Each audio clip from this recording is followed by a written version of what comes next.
Maxaad ka taqaanaa boqorkii cuudka, ninka Soomaali bilada u siisay xilligii berisamaadka? Daawade, haddii uu ku soo gaaro muuqaalkan, like saar, siina share gareey, mahadsanid.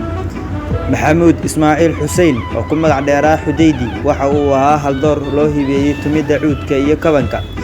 Waxa uu ku dhashay magaalada Berbera sanadii 1928. Waxa uu dhalinyaronimadiisii ku soo qaatay magaalada Cadan ee dalka Yemen. Inta uusan Soomaaliya u soo laaban, waxaa lagu tilmaamaa inuu ka mid ahaa aasaasiyaashii fanka casriga ah ee Soomaalida. Xudaydi ayaa fanka soo galay 18 jirkiisii, balse waxa uu soo shaac baxay 20 jirkiisii. Xudaydi ayaa ka soo laabtay dalka Yemen sanadii 1960, halkaas oo ka sii ambaqaaday hayaankiisii iyo himiladiisii tumidda cuudka iyo kabanka ee fanka Soomaalida.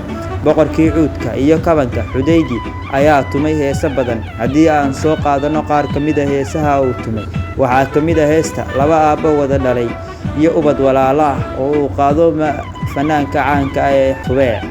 Sidoo kale waxa uu tumay heeso badan, mid tahay heesta Ruun oo uu qaado Axmed Kuluc, iyo heeso badan oo dhowr ah.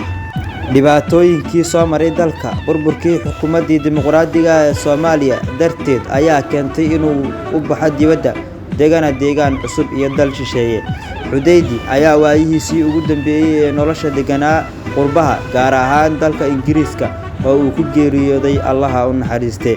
Halkaas ayaan ku soo afmeeraynaa waayihii nolosha ee boqorkii cuudka iyo kabanka ee Xudaydi.